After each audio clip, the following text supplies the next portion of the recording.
Welcome viewers in our Education Lamp channel. If you don't subscribe yet, do subscribe it and press the bell icon to get latest notification.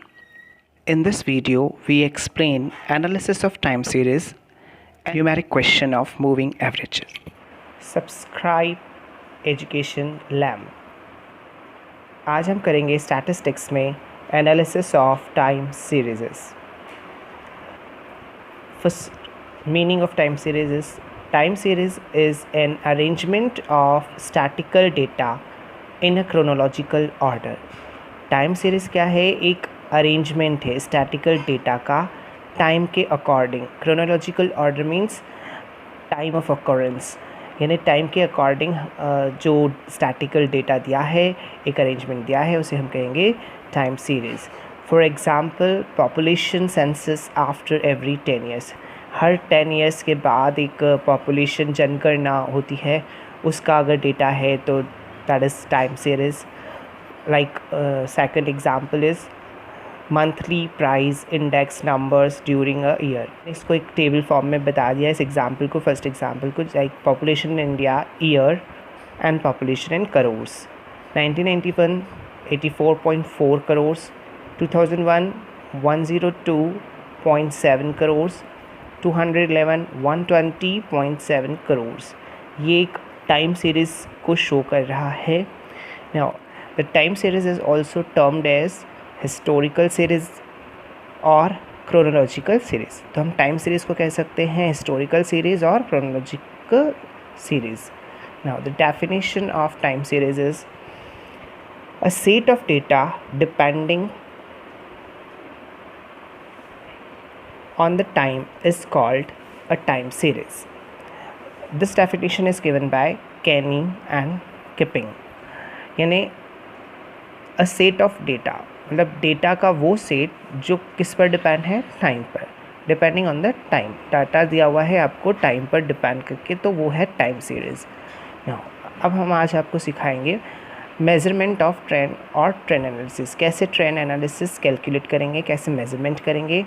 और method free hand curve method, semi average method, moving average method and method of least squares. Free hand curve method में graphical method है ये एक, जिसको हम time को graph में show करके इसका ट्रेंड पता कर सकते हैं. सेमी एवरेज यानी हाफली एवरेज करके बता सकते हैं. जो मोस्टली एग्ज़ाम में पूछा जाता है that is moving average method. और दूसरा पूछा जाता है मेथड ऑफ लीस्ट स्क्वायर्स. तो आज हम आपको बताएंगे मूविंग एवरेज मेथड के बारे में. तो मूविंग एवरेज कैलकुलेट करने के लिए देखिए, calculation of moving average can be divided in 2 categories. 2 categories पे हमने मूविंग एवरेज को डिवाइड कर दिया है. The first is when period is odd. When period is odd मतलब आपको ईयर पीरियड ओड दिया, मतलब ओड का कैलकुलेशन करने के लिए है, like 3 yearly average, 5 year moving average, 7 year moving average, इस तरीके के डेटा दिए हैं. तो आप कैसे कैलकुलेट करेंगे? And when period is even, अगर आपको इवन पीरियड दिया है, like 2 year moving average calculate करने के लिए कहा है, 4 ईयर करने के लिए कहा है, 6 एंड सो ऑन. तो how to calculate when period is odd, ये हम आज सीखेंगे. Determine the trend values by 3 yearly moving average. तो हमारा फर्स्ट क्वेश्चन है 3 ईयरली मूविंग एवरेज पर को ट्रेंड वैल्यू फाइंड करनी है 3 ईयर मूविंग एवरेज पर. This is the question. Year यहाँ पे हमें ईयर गिवन है 2005 से लेकर 2012 तक, और उनकी इनकम दी हुई है 2005 से लेकर 2012 तक की इनकम दी है. हमने इस क्वेश्चन के डेटा को इस फॉर्मेट में लिख दिया है. This is the solution. We will do calculation of trend values by moving average method. So here is even year 2005, 6, 7, 8, 9, 10, 11, 12 ये ईयर हैं. इनकी इनकम जो क्वेश्चंस में दी हुई थी यहाँ पर, वो इसको लिख दिया है 38, 40, 65, 72, 69, 70 से 60, 87 एंड 95. अब हम पहले इसमें मूविंग टोटल निकालेंगे, फिर मूविंग टोटल के बाद मूविंग एवरेज निकालेंगे. We will know that moving average हमें किसका कैलकुलेट करना है? हमें मूविंग एवरेज कैलकुलेट करना है 3 ईयरली मूविंग एवरेज. ये ध्यान रखना है. तो अब हम यहाँ से 3 ईयर्स का मूविंग एवरेज निकालें तो टोटल भी हम 3 ईयर्स का निकालेंगे, that is first, second and third, इनका टोटल करेंगे। बट बिफोर टोटलिंग हम इनको प्लेस कहाँ करेंगे मूविंग टोटल में? तो क्योंकि हम 3 ईयर का मूविंग एवरेज कैलकुलेट कर रहे हैं तो 3 ईयर्स का हाफ होता है 1.5, तो 1.5 से मतलब नहीं है यहाँ पर 1.5 यानी 1 आपको यहाँ पे फर्स्ट जो है उस पे डैश लगाना है एंड द लास्ट जो है वहाँ पे डैश लगाना है मूविंग टोटल में एंड मूविंग एवरेज में, यानी ये कैलकुलेट नहीं होगा। नाउ देन अब हम कैलकुलेशन इजीली कर सकते हैं। 38, 40 एंड 65 इन तीनों को हमें ऐड करना है। 38, 40 एंड 65 विल बी 143। तो इसको हम मूविंग टोटल में यहाँ पर 40 के सामने सेकंड पे रखेंगे क्योंकि 1 तो हमने हटा दिया। तो अब हम यहाँ पे रख सकते हैं 143। This is moving total. Next moving total हमें निकालना पड़ेगा। अब इसमें 38 को काउंट नहीं करना है, 40, 65 एंड 72 ये 3 काउंट होंगे। पहले हमारे ये 3 काउंट हुए थे तो उससे हमने ये 143 कैलकुलेट किया। हम 40, 65 और 72 को ऐड करेंगे। नाउ ऐड करेंगे तो हो जाएगा 177। Next we have to calculate.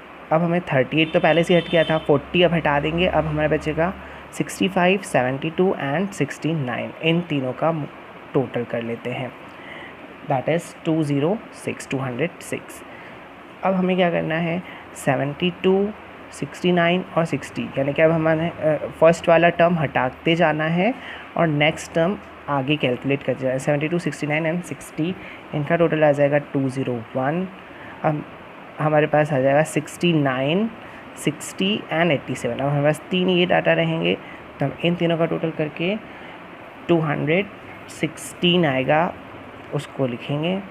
Then हमारे पास 60, 87 एंड 95। तो 60, 87 एंड 95, 60, 87 एंड 95 तीनों का टोटल करेंगे। ये वाला लास्ट है 42। तो ये हमारा कैलकुलेट हो गया है मूविंग टोटल।